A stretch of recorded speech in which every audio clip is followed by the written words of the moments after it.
Espace TV, le 22h.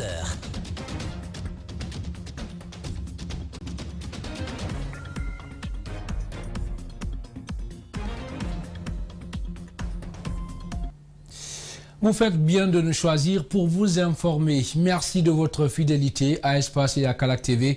Mesdames et messieurs, bonsoir et bienvenue dans cette nouvelle édition dont voici les principales articulations. À la une de l'actualité, l'Union des conducteurs de taxi-moto de la commune de Kaloum sur le point d'entreprendre une série de sensibilisations auprès des conducteurs de taxi-moto dans les 5 communes de la capitale. Autrefois interdit de circuler à Kaloum, l'Union à travers la centrale syndicale USTG et compte faire aussi un plaidoyer auprès des autorités guinéennes pour faciliter la formation de ses membres. Précision à suivre dans cette édition.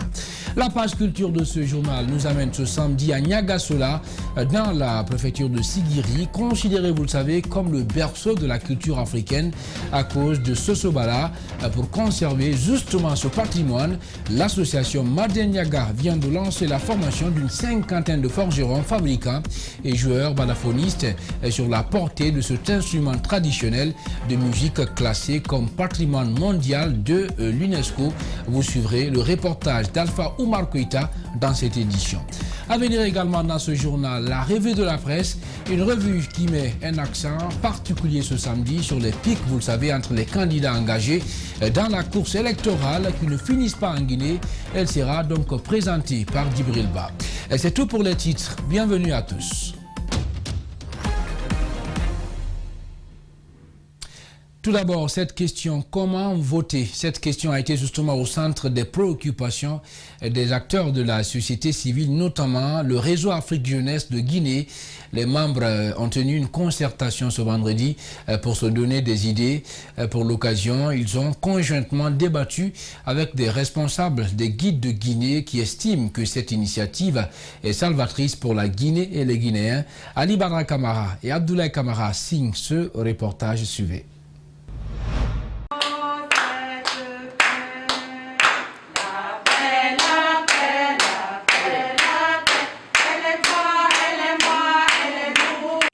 La mission est claire pour ces jeunes animateurs de guides de Guinée. Ils vont devoir préparer les Guinéens aux éventuels dangers de l'élection présidentielle qui se dessine déjà dans le pays. Ces jeunes animateurs seront déployés dans les quartiers de différentes communes de la capitale. Les guides de Guinée étant une association d'éducation de la jeune fille et de la jeune femme, elles ont pour rôle dans cette activité pour sensibiliser la population à la non-violence, à une élection paisible et crédible, et d'aller vers les citoyens afin de les aider à retirer leurs cartes pour aller voter massivement le jour du scrutin. La sensibilisation sur le retrait des cartes d'électeurs et le bon comportement post-électoral sont entre autres les thématiques autour desquelles le réseau Afrique Jeunesse Guinée compte mener de vastes campagnes auprès des parties prenantes du processus électoral. Cette activité va se faire de manière suivante. C'est à travers des porte-à-porte où des animateurs aguerris qui ont déjà reçu des formations qualifiées vont aller sur le terrain pour rencontrer les ménages, rencontrer les jeunes, rencontrer les femmes dans les marchés, dans les maisons de jeunes, sur le terrain de football. Et en bref, tous les points de développement des jeunes et des femmes pour pouvoir véhiculer le message. Ça, c'est la première stratégie. Et la deuxième stratégie, ils vont également organiser des focus group autour des grains, autour des thés, mais également nous allons organiser des émissions radio, des émissions télé pour que ceux qui n'ont pas reçu le message. Ce projet de sensibilisation de Rajgui touchera des quartiers de Matoto et Ratoma, selon son coordinateur. Et puis, pose de première pierre du commissariat urbain de la gendarmerie de Pita par le ministre de la Jeunesse et de l'Emploi jeune. C'est une initiative de Mokhtar Diallo, fils de Pita. Elle vise à restaurer la quiétude et garantir la sécurité des citoyens. Le délai contractuel est de 8 mois. Malik Sangiana Kamara nous en dit plus. La commune urbaine de Pita, depuis 10 mois, n'a pas de poste de gendarmerie ni de police. Ces bâtiments flambant neufs, construits à l'occasion de la fête tournante de l'indépendance, ont été la cible des manifestants du Front National pour la défense de la Constitution FNDC le 14 janvier 2020. Ils étaient opposés à la tenue du double scrutin législatif et référendaire. Mouktar Diallo, fils de la localité, a pris l'engagement ces jours-là de reconstruire ces édifices pour permettre aux agents de sécurité de travailler dans un cadre idéal. Nous nous étions engagés d'œuvrer pour reconstruire ces importants bâtiments. C'est ce qui est fait aujourd'hui. La gendarmerie et la police, les deux bâtiments sont complètement vandalisés. Les toitures, portes et fenêtres défoncées puis incendiées. Même les carreaux de sol n'ont pas échappé à la colère des manifestants. Les agents de sécurité qui se trouvaient ici dans la journée du 14 janvier, jour de l'attaque, étaient contraints de replier, sauver leur vie. Actuellement, ils travaillent dans des conditions difficiles. Les policiers ont trouvé un abri de fortune, les gendarmes aussi, mais ils travaillent dans des conditions exécrables. Si ces édifices-là sont reconstruits, je pense qu'ils pourront faire professionnellement leur travail. Les autorités communales et préfectorales de Pita remercient l'initiateur du projet de reconstruction de ces bâtiments. Toutes les populations de Pita ont su l'importance de la police et de la gendarmerie, donc de la sécurité.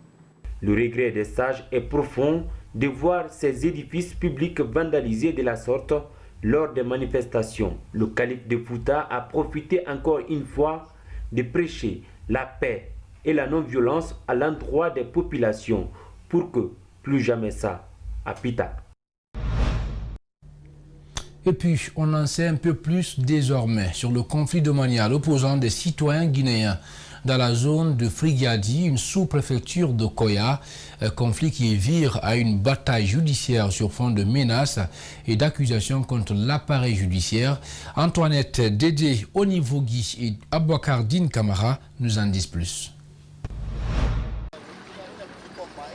Ce conflit domanial oppose la famille de feu adjudant-chef Baba Kamara et un certain Moussa Kondé, directeur de campagne du RPG Arc-en-Ciel à Koya. Cette affaire remonte au temps de feu général Lansana Conté. Selon les membres de la famille, ces portions de terre ont été vendues par le maire de la localité à hauteur de 4 milliards de francs guinéens, sous prétexte de construire une gare routière nationale. En connivence avec le maire de collectivité, bon, ils ont dit que la partie bon, ils l'ont vendue d'après ce que nous avons appris à 4 milliards. À 4 milliards. C'est ainsi que nous avons porté plainte au tribunal, bon, pour leur demander de procéder à l'arrêt des travaux. On leur a envoyé la signification. Ils ont refusé d'arrêter le travail et ils sont entêtés et ont continué. Aboubacar Kamara affirme que la famille n'a pas été consultée avant le début des travaux et a subi des trafics d'influence. Pour nous influencer, ils ont dit que il y a des parties réservées pour les ministres. Lesquels ministres, on ne le sait pas. Et eux-mêmes se sont servis sur le domaine. Ils ont construit comme ils veulent et vendu à des tierces personnes, sans associer la famille. Fodé Kamara est natif de Frigadi. Il affirme que le propriétaire, avant son décès, aurait autorisé seulement la construction d'une mosquée, d'un marché et d'un centre hospitalier et légué le reste de ses biens à sa famille.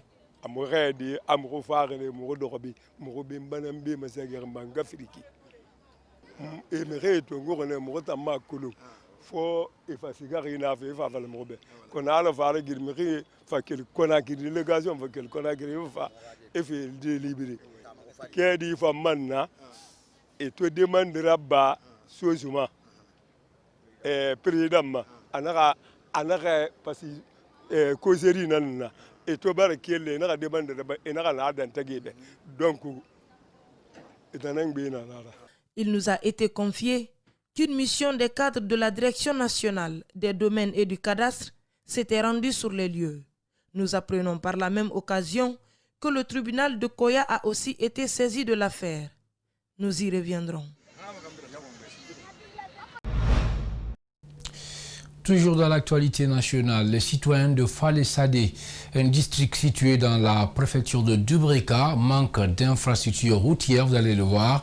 Ils exigent la construction d'un pont pour faciliter l'écoulement de leur commerce. Mariam Fodé Camara et Alseni Camara sont allés à leur rencontre. Suivez leur reportage. Nous sommes à Falé-Sadé, un district qui relève de la sous-préfecture de Badi, dans la préfecture de Dubreka. Ici, les habitants manquent d'infrastructures routières. Depuis 1962, ils utilisent le bac pour joindre les villages environnants et pour écouler aussi leurs marchandises.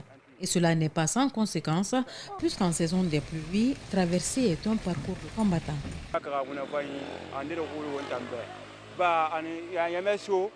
L'utilité de ce engin est minime pour nous. Pendant la saison des pluies, on ne peut pas assurer la traversée.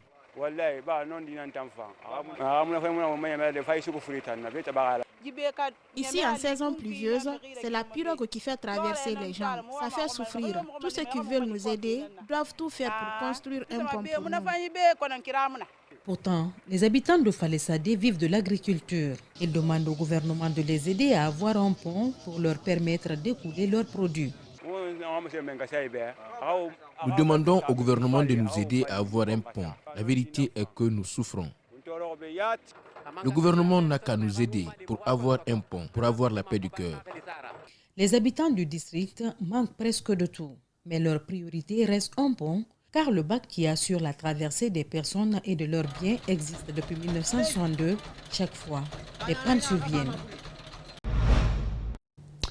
Et puis je vous le disais au sommaire, l'Union des conducteurs des taxis-motos de la commune de Kaloum entend entreprendre une série de sensibilisations auprès des conducteurs de mototaxis dans les 5 communes de la capitale, ici même à Conakry.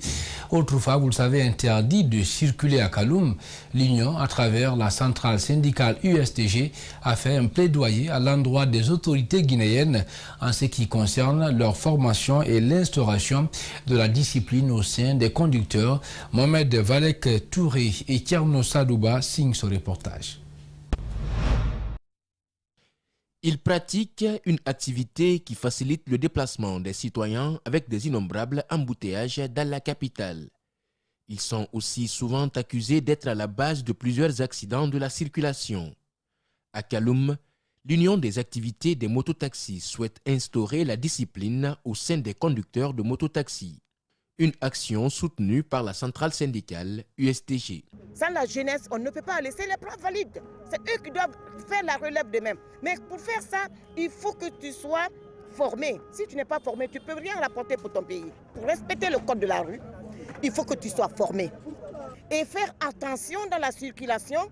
Aujourd'hui, il y a beaucoup de jeunes qui sont couchés à l'hôpital aujourd'hui, accidentés, qui n'ont pas de moyens pour se faire soigner. Qui va venir les aider? Alors qu'ils fassent beaucoup attention dans la circulation. Pour accéder au centre-ville de Kaloum, il faut se soumettre aux fouilles systématiques. Pourtant, l'usage des motos est important de nos jours dans le déplacement urbain. Plusieurs points consistants à identifier les mototaxis ont été débattus pendant la sensibilisation. Ils veulent être formés sur le code de règlement intérieur de la route, en technique de gestion des recettes. L'appel solennel que je lance à l'endroit du gouvernement, c'est chercher d'abord à nous appuyer, à nous accompagner, puisqu'on veut organiser cette profession. Qui parle de mototaxi, la moto déjà constitue une entreprise. Donc au gouvernement de nous accompagner, de nous faciliter la tâche. Nous avons besoin de la formation, nous avons besoin de l'organisation et pour que triomphe un peu cette profession.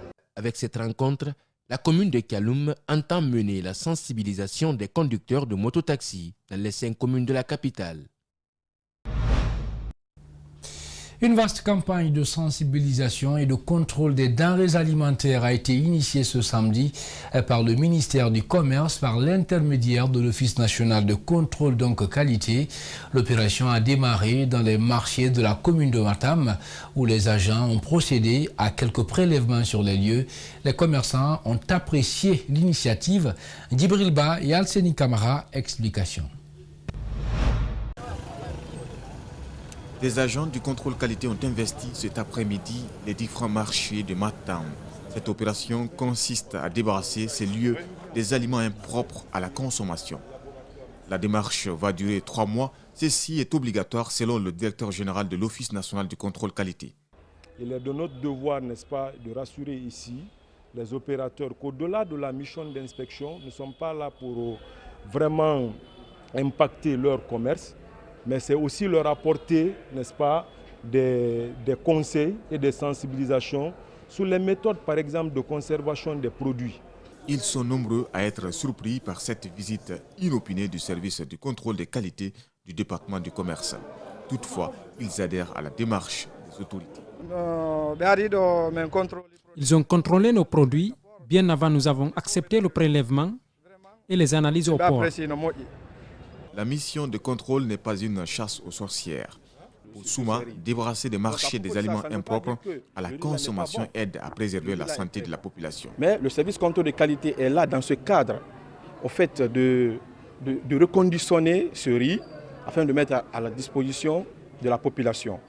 Donc nous allons procéder, on a déjà procédé au reconditionnement de 419 sacs. Donc là c'était fini, c'est propre à la consommation humaine. La dynamique est donc enclenchée. Le directeur général de l'Office national du contrôle qualité exhorte les agents à se mettre dans cet élan du ministère du Commerce. À présent, parlons économie dans cette édition pour dire que les petites coupures en phase de disparition en Guinée, oui, les avoir aujourd'hui est devenu un véritable casse-tête pour les citoyens. Une situation qui se fait ressentir sur les activités économiques. Reportage Djena Bangoura et Ibrahima Silla. La rareté de billets de 500 et de 1000 francs guinéens est source de tiraillement dans le pays, le plus souvent entre chauffeurs et passagers, vendeurs et acheteurs. Une situation qui ne laisse pas indifférent nombre des citoyens. Vraiment, si l'autorité peut nous faire, au moins si c'est 3 personnes derrière, une personne devant, ça va devenir 2000 francs les transports. Donc, problème de 500. Parce que les passagers vont dire qu'ils n'ont pas de monnaie 500. Nous aussi, on n'a pas de monnaie 500 souvent. Si les passagers n'ont pas se patienter, nous aussi, on n'a pas se patienter, ça va devenir des palabres. C'est le cas de Madibé Traoré. Pour éviter toute discussion avec ses clients, il a préféré augmenter le prix de ses marchandises. Compte tenu des situations que nous vivons tous au quotidien, les choses ont augmenté beaucoup. Parfois, je constatais avant, on vendait des trucs à 500 aujourd'hui que nous sommes obligés, compte tenu des difficultés que nous rencontrons, de les vendre à 1000 francs. La rareté des petites coupures n'est pas sans conséquence sur les activités économiques. Cet économiste donne les raisons. Ça va surtout avoir des effets inflationnistes, c'est-à-dire ça va avoir des effets d'augmentation des prix sur le marché. Et ça risque aussi d'aggraver la situation des personnes les plus pauvres. D'accord ? Vous savez, la monnaie permet aux uns ou d'autres de faire des achats et des ventes. Et plus les petites coupures manquent, plus les agents économiques ont tendance à arrondir les prix à la dizaine supérieure. Les billets de 100 francs, 50 et de 25 francs guinéens ne sont pas utilisés. Pour éviter que les billets de 500 et de 1000 francs guinéens n'emboîtent le pas, ce docteur en économie propose des solutions. Il y a surtout une communication qu'il faut faire parce que la Banque centrale sait quelle est la quantité de monnaie en circulation et quelle est la quantité de 1000 francs qu'il faut émettre. Donc, si elle émet cette quantité et que certaines personnes thésaurisent l'argent ou bien par le biais d'utilisation. De l'indépendance à nos jours, la Guinée a utilisé 4 types de monnaie. Le franc CFA en 1958, le 1er mars 1960, le franc guinéen, le 2 octobre 1972, le Cili et du 6 janvier 1986 à nos jours, le franc guinéen. Voilà le reportage donc de Djenab Bangoura. Et je vous le disais au sommaire, la page culture de cette édition nous amène ce samedi à Niagasola, dans la préfecture de Sigiri, est considéré, vous le savez, comme le berceau de la culture africaine à cause de ce soba-là. Pour conserver donc ce patrimoine, l'association Madé Niaga vient de lancer de façon officielle, avec l'accompagnement de l'UNESCO, la formation d'une 50aine de forgerons, fabricants et joueurs balafhonistes sur la portée de cet instrument traditionnel de musique classé comme patrimoine mondial de l'UNESCO. Alpha Omar Koïta signe ce reportage. Suivez. sont au total 50 jeunes forgerons, fabricants et joueurs balafoninistes venus de Kankan, Sigring et Niagasola à bénéficier de cette session de formation organisée par l'association Mandé Niaga AMG avec l'accompagnement de l'UNESCO. Le choix de notre sous-préfecture pour abriter le présent atelier n'est pas fortuit, car Niagasola est et demeure le berceau de la culture africaine par la présence de Soso Bala, patrimoine mondial gardé par la famille Dokala. L'association Mandé Niaga AMG a pour objectif la préservation, la promotion et la vulgarisation des instruments traditionnels de musique. Durant 7 jours, ces jeunes apprenants seront outillés entre autres sur origine, acquisition et utilisation du balafon par Soumaoro Kanté, contenu des intrants de la fabrication du balafon, technique de fabrication et de montage du balafon, comment apprendre à jouer le balafon, éducation à la culture de la paix et à la citoyenneté. L'association Mandé Niaga ne compte pas se limiter là. Elle se lance aussi d'autres défis à relever qui ne sont pas les moindres dans le cadre de la promotion et de la valorisation des instruments culturels traditionnels d'ici 2030.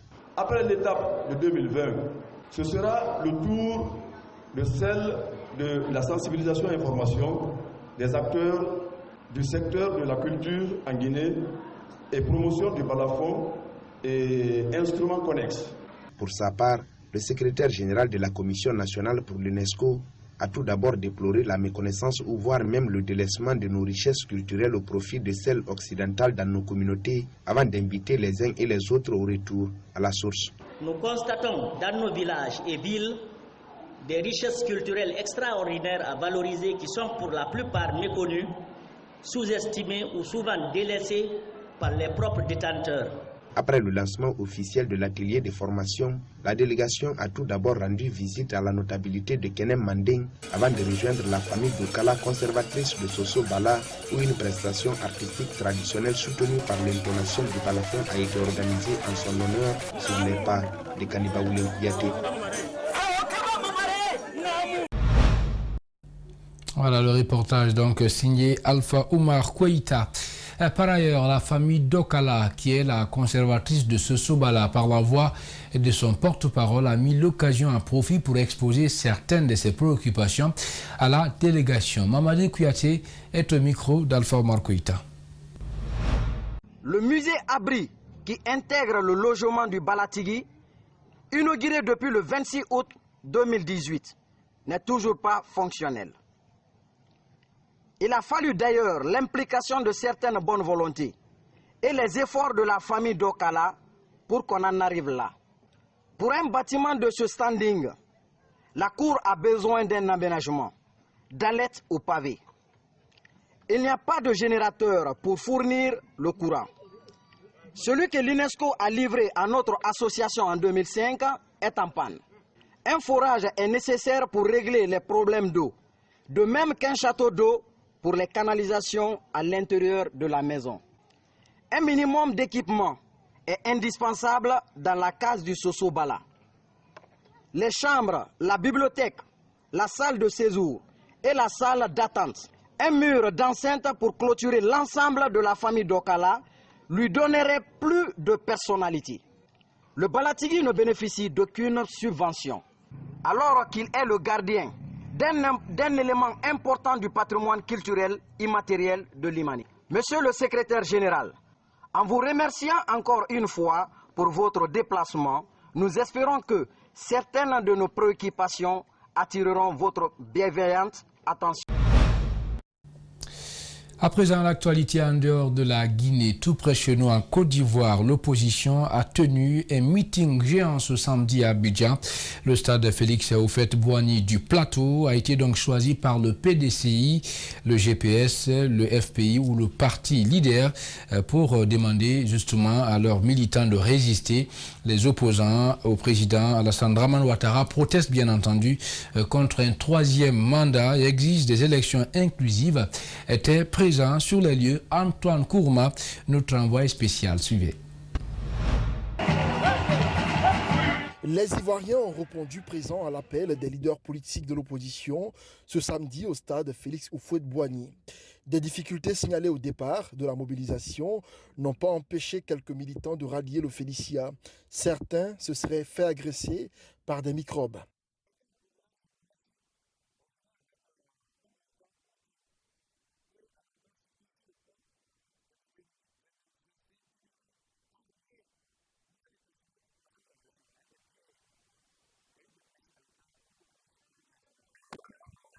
Dans l'enceinte du stade, un autre jeune a été appréhendé avec des armes blanches. Il a été qualifié de malfrat et copieusement malmené.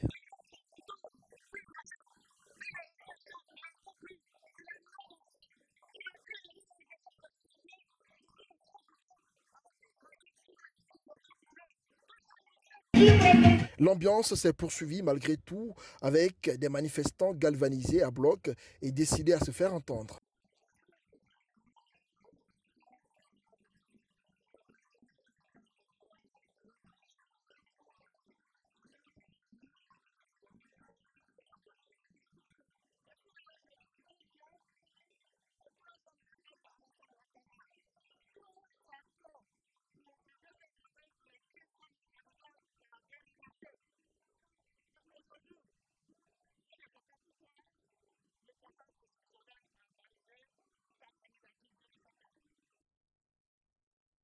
Dans les tribunes, les opposants étaient réunis autour d'Henri Konan Bédié, le président du PDCI, doyen d'âge des acteurs politiques ivoiriens. On a pu constater également la présence dans la loge officielle de l'artiste Frédéric Mewé.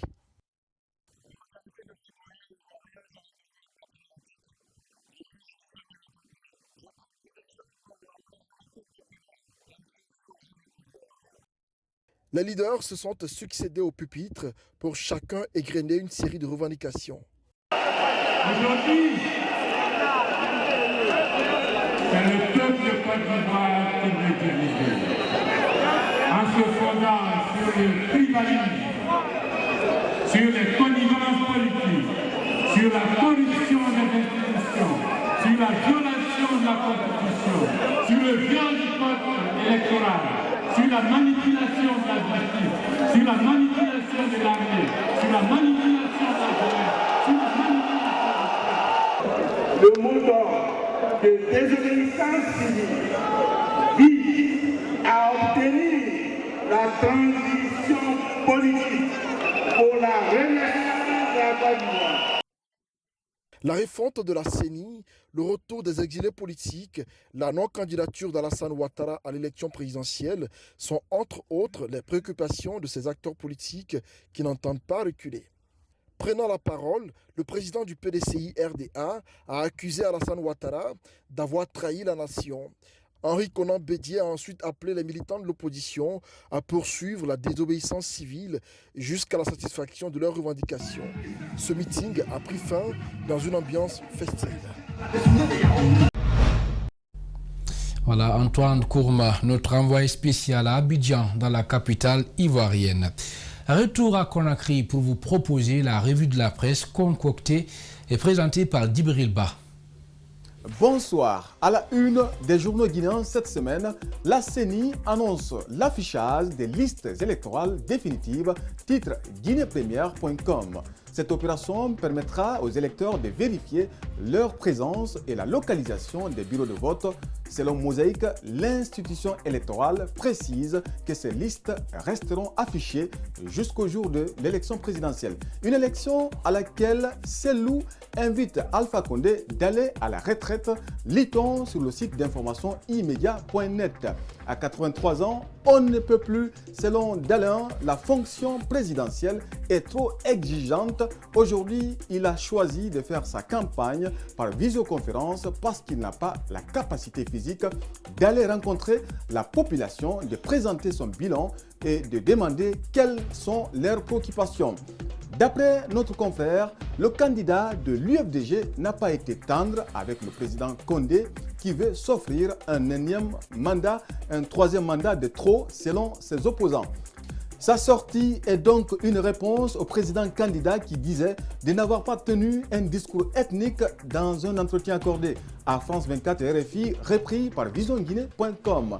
Alpha Condé affirme dans les colonnes du site d'information, durant toute sa lutte contre le président Conté, je n'ai dit qu'il est sous-sous. J'ai combattu son programme, jamais je n'ai attaqué sa personne. La semaine a été aussi dominée par ce scandale des fonds de campagne du RPG en 2010. KPC assène le coup de grâce à Dr Makale Traoré, écrit Guinée News. L'homme d'affaires dit qu'il a écouté avec beaucoup d'intérêt l'interview de Dr Makale. Je précise qu'elle a raison quand elle est venue me voir en 2010.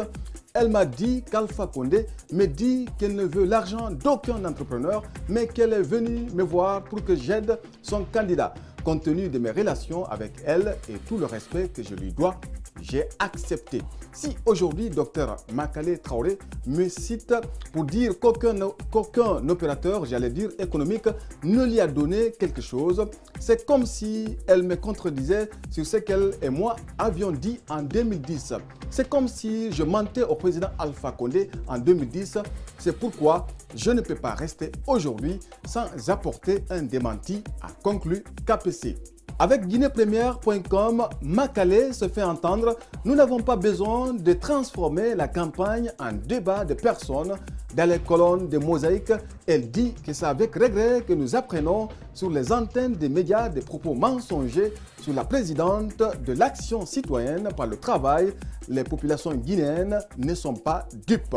Après avoir essayé de faire passer Dr Makale Traoré pour une candidate du pouvoir dès l'annonce de sa candidature à la présidentielle de 2020, sans succès, s'ensuit celui d'un prétendu détournement d'une partie du fonds de campagne octroyé au candidat Alpha Condé en 2010.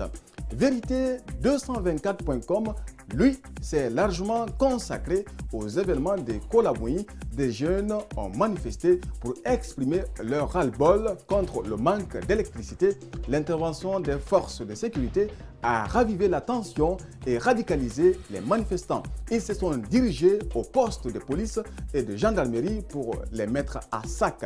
La maison du sous-préfet n'a pas été aussi épargnée par des pilleurs qui ont tout emporté. Face à l'assaut des manifestants, le sous-préfet a pris la fuite. Selon le quotidien, un jeune a trouvé la mort dès l'arrivée des bérets rouges à Kolaboui, une localité qui est régulièrement en proie de violents affrontements, j'allais dire. Guinée 114, par contre, titre « Le président de la République redonne vie à la route de contournement de Bokeh ». La construction de cette contournante a été lancée par le Premier ministre en présence du chef de cabinet du ministère des Mines. Selon ce dernier, la dotation de cette région de Bokeh en infrastructure routière constitue une priorité du gouvernement. Voilà, merci donc à Djibril Ba pour cette revue de la presse. C'est l'essentiel de cette édition d'information, une édition réalisée par Djibril Ba, conduite à la régie et au cadrage par le très discret Lamine Sidibé. Merci à tous de l'avoir suivi. Dans un instant, c'est le journal de campagne que vous allez suivre sur Espace et Calac TV. Un journal, il faut le rappeler, fortement dominé par la tournée du candidat du RPG Arc-en-Ciel, le professeur Alpha Condé, à l'intérieur du pays et le séjour de Cellou Dalen Diallo ce week-end en région forestière. Merci de votre aimable attention. Surtout, passez un bon week-end sur Espace et Calac TV, où que vous soyez dans le monde. Bonsoir.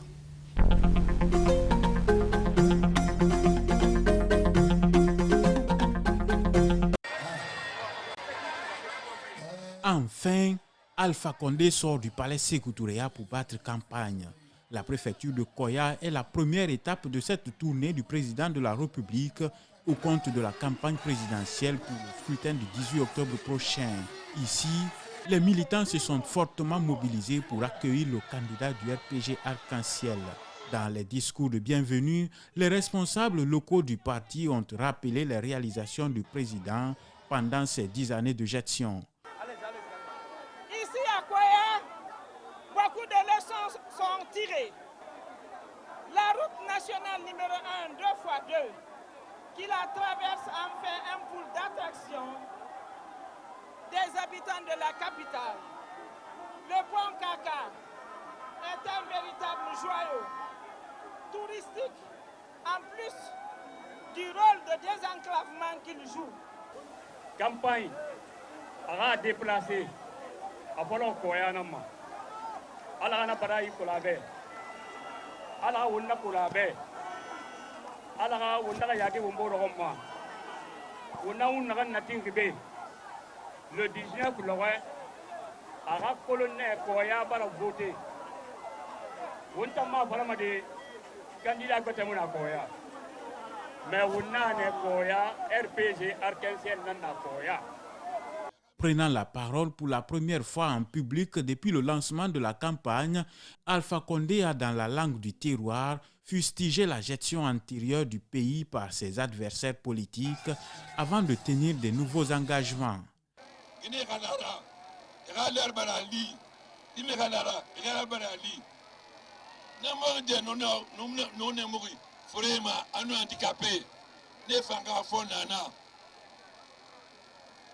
Campagne ni sana, programme contre problème.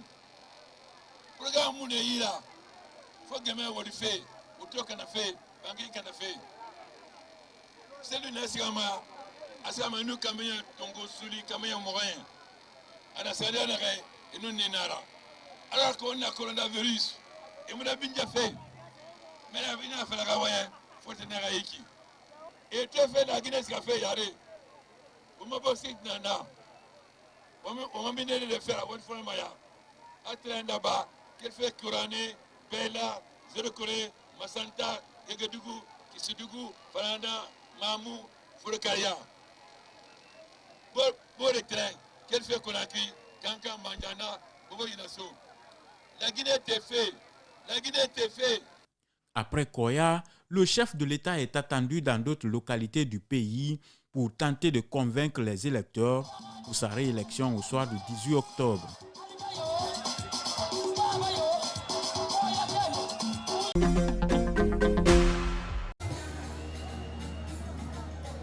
Des femmes conseillères mobilisées et déterminées à soutenir le candidat du RPG Arc-en-Ciel.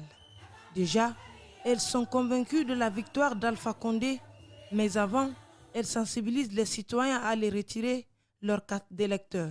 Nous voulons une victoire sans problème. Nous voulons une victoire sans la guerre. Parce qu'on a vu dans les autres pays comment se passent les élections. Nous ne souhaitons pas la même chose. Étant les mamans, étant les époux, étant les mères, les tantes, donc on a décidé de passer ces messages. Ça ne va pas s'arrêter à ces meetings.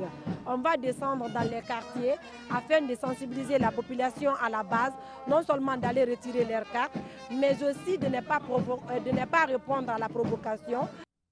Le président du groupe parlementaire de la mouvance a apprécié cette démarche des femmes qui sont dans la ferveur de la période électorale. Ces braves femmes ont cru devoir aussi apporter leur soutien à l'élection du professeur Alpha Condé pour le premier mandat de la 4e République. En ma qualité de président du groupe de la majorité à l'Assemblée nationale, répondre à une telle invitation est un réconfort. Les œuvres du président Alpha Condé sont magnifiées. Cette mobilisation est une sorte de reconnaissance à l'endroit du candidat du RPG Arc-en-Ciel. Le pont Kaka, c'est un bel exemple. Voilà les différentes réalisations.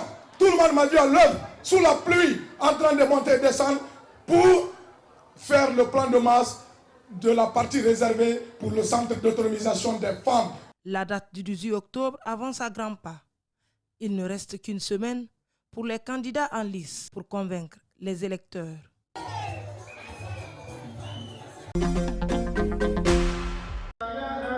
Après la prière de vendredi à la grande mosquée de Nzérékoré où Cellou Dalein Diallo s'est acquitté de son devoir religieux, il s'est entretenu avec les sages de la localité.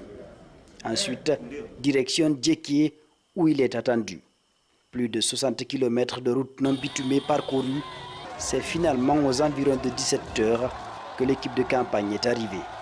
Monsieur El Hadji Cellou Dalein Diallo, qui est l'espoir de la nation, futur président de la République de Guinée, eh bien, nous promet un avenir de construction et de résolution des problèmes qui n'ont pas été résolus pendant les 10 ans des 2 mandats du professeur Alpha Condé.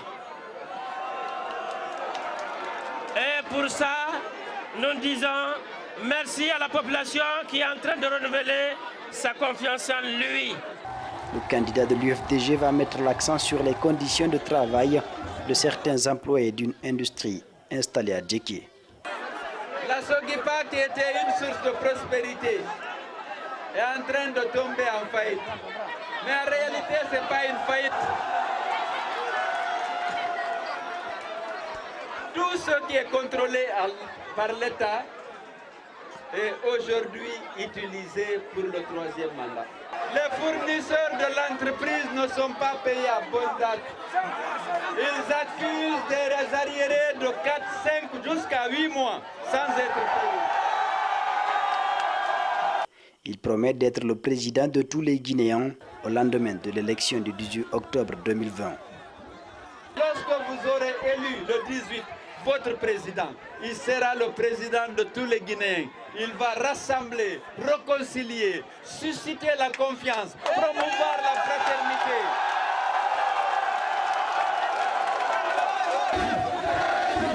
Le leader de l'Union des forces démocratiques de Guinée a dans son discours insisté sur la nécessité de sécuriser le vote.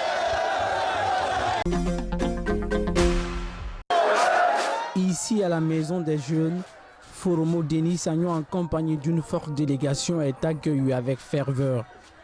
Ces citoyens ont bien voulu lui exprimer leur attachement. Un soutien à Foromo Denis pour la victoire du professeur Alpha Condé. Jusqu'à la tombée de la nuit, ces militants du parti présidentiel sont restés mobilisés. Pour le vote du 18 octobre, il faut nous honorer en votant pour la victoire du chef de l'État.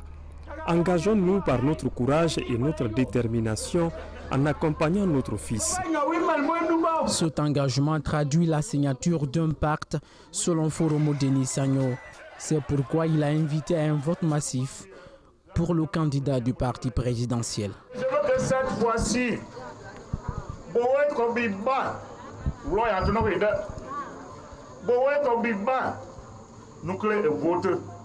et je veux vraiment avoir les 100% d'électeurs ici.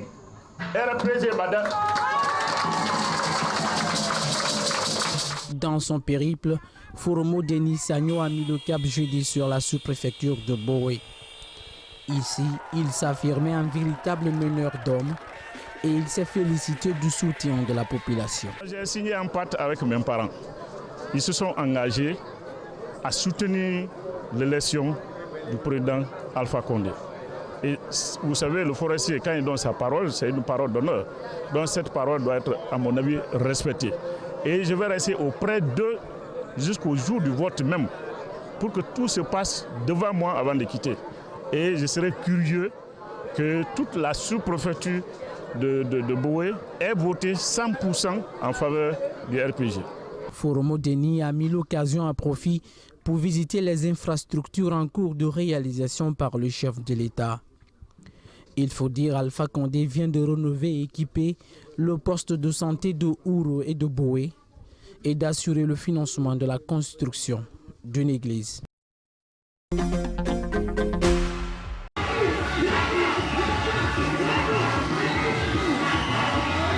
Des citoyens riverains du Mont Simandou soutiennent la candidature du président Alpha Condé. Ils se sont regroupés autour du mouvement Simandou Denkoma. Le carnaval a démarré au Palais du Peuple ce samedi matin dans une grande ferveur. Direction Sékou Touré.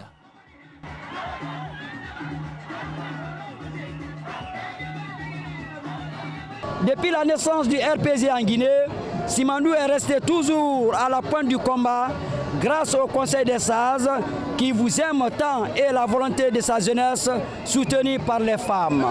Cette mobilisation nous offre l'occasion de vous adresser nos sincères remerciements pour les efforts consentis à l'endroit de notre communauté. Ces efforts nous ont permis aujourd'hui d'avoir une meilleure couverture nationale et une forte augmentation de nombre d'employés par l'État.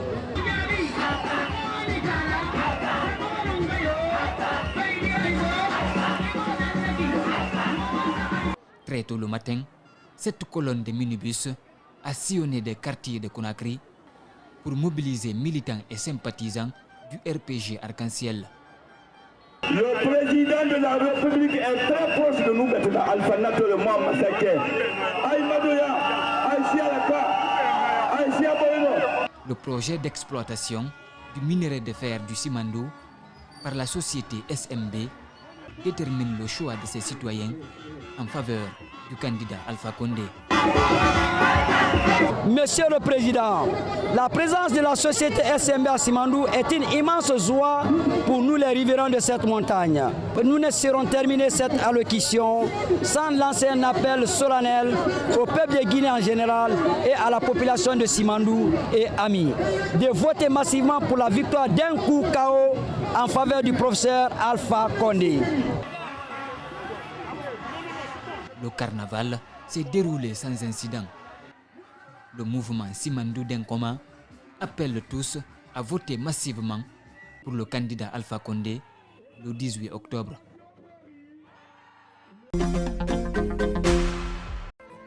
Des fanfaristes accompagnés des danseuses étaient là pour assurer l'ambiance. Un moment de détente offert aux militants du RPG Arc-en-Ciel venus de Matam. Ils promettent la victoire à Alpha Condé dès le premier tour.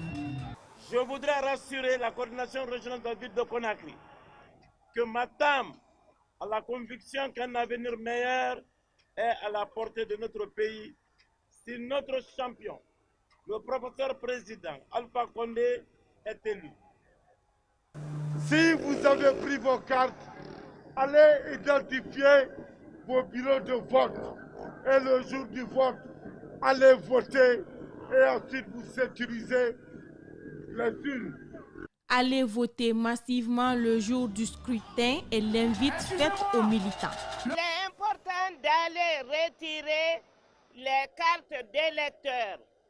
Il est utile de montrer aux uns et aux autres comment voter et il est nécessaire d'identifier les bureaux de vote qui nous permettra le soir du 18 octobre 2020 de réussir le coup fatal. Ces militants ne s'attendent pas à un deuxième tour, mais plutôt un coup KO.